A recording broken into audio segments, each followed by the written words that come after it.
Welcome back to another episode of Back Corner Comics. Today I am excited to be talking about Petra Chérie, which is another release in Fantagraphics Attilio Micheluzzi library. Micheluzzi is an Italian cartoonist. He's done a lot of stuff that I don't know about yet, and I can't wait until Fantagraphics releases that stuff so I can know about it. But we're talking about Petra Chérie, which is a character that is very close to his heart, and we will, talk about that at the end. Who is Petra Chérie? So Petra Chérie, she is like a female James Bond who can fly a plane, and all of the stories in here in Petra Chérie's whole kind of saga takes place during World War I. So yeah, Petra Chérie assists the Allies, and she acts as a vigilante to help them. Sometimes, she's given a mission by them, or sometimes she does it out of the kindness of her heart and gathering her own intel. So yeah, this book is badass, okay? I don't like the design. I'm not going to lie, I don't like the design too much on the front cover.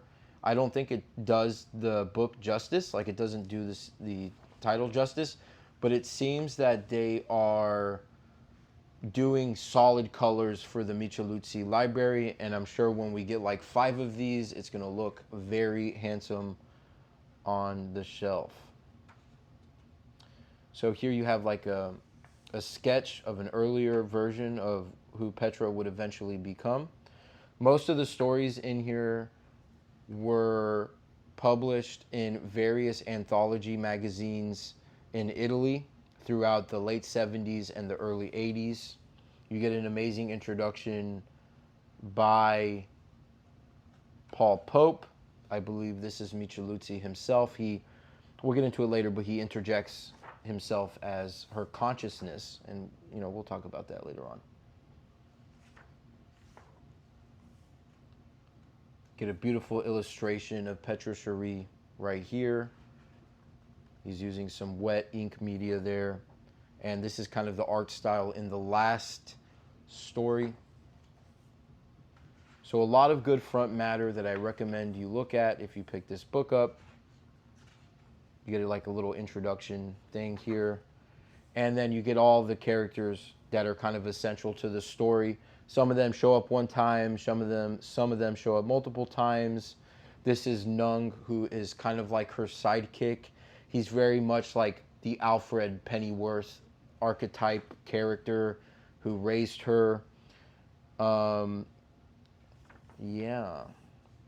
get a great little splash page, little advert there. But yeah, this is Petra Chérie proper. So most of these stories are these great little pulp narratives that have 3-act structures.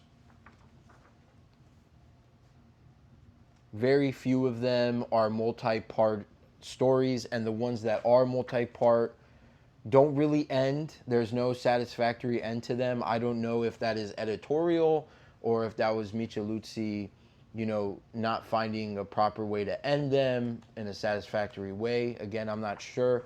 That's kind of like one of the negatives that I have of this book, is I feel like it was all over the place in terms of like, what do we do with Petra? It felt like he didn't know exactly what to do with her, but there was always a really good baseline of good storytelling.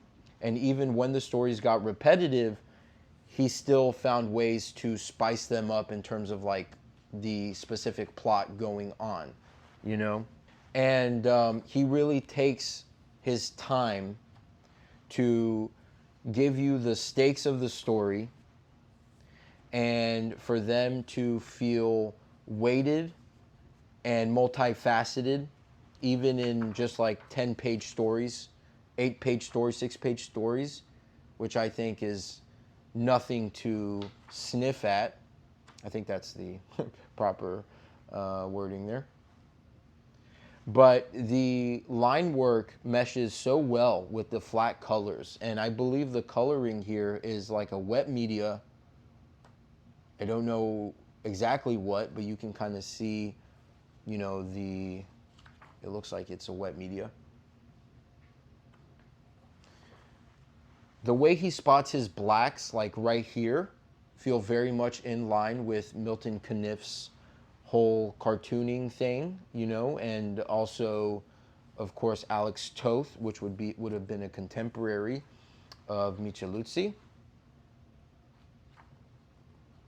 There is a lot of fun within these stories and a lot of great narration that Micheluzzi later on evolves to be Petra's consciousness, and she'll talk to Micheluzzi. Sometimes she'll like look into the camera, which is very interesting, and the earlier stories, like I said, do not have that.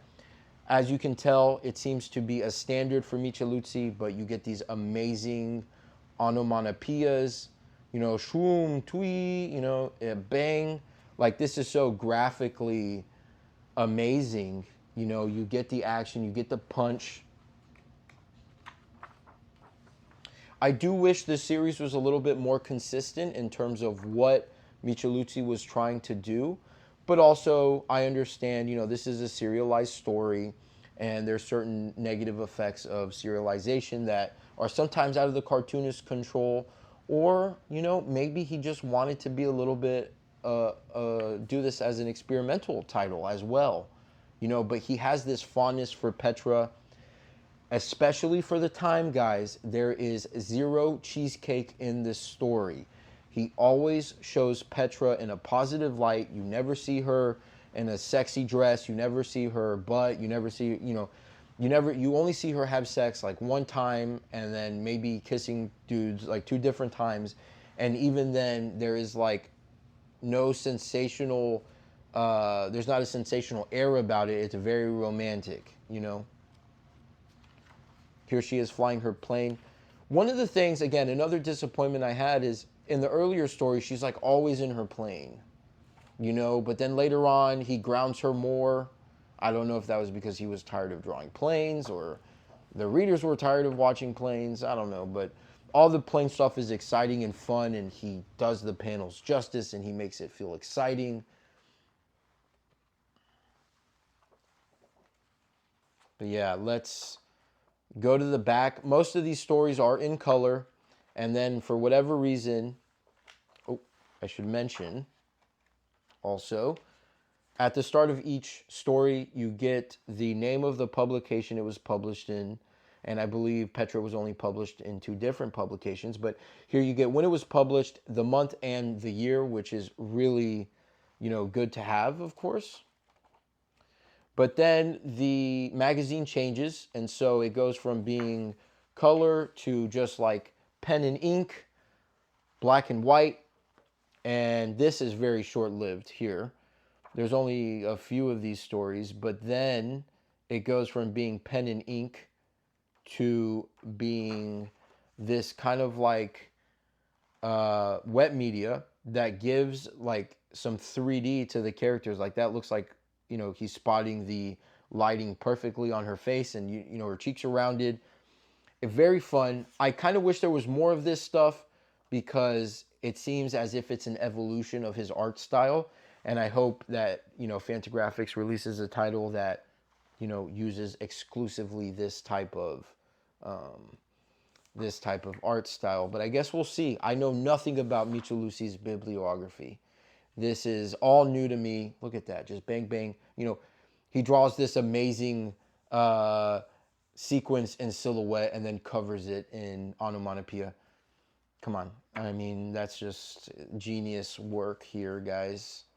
I really enjoyed this. Even with its shortcomings, I do think it is worth picking up. It is worth reading. You know, this is a great, like, you know, you pick it up and you read 5 stories in an afternoon and you put it up and then you revisit it weeks later, days later, whatever. There is this very interesting interview with Petra, the fictional character. I imagine Micheluzzi stepped in to be the part of Petra.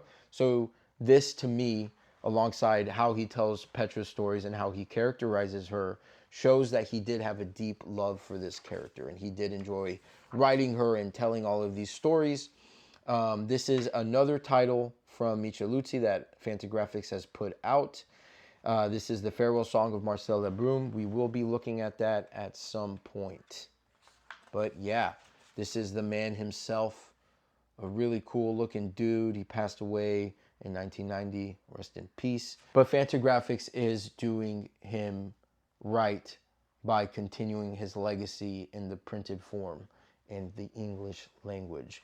So yeah, but thank you so much for watching. This is Back Corner Comics. Please like and share, comment down below if you are excited for further Micheluzzi stories. If you know about Micheluzzi, if you can point me in the direction of some titles that that he's done that I should be stoked for, that Fantagraphics might be putting out. But yeah, this is Back Corner Comics. Thank you for watching.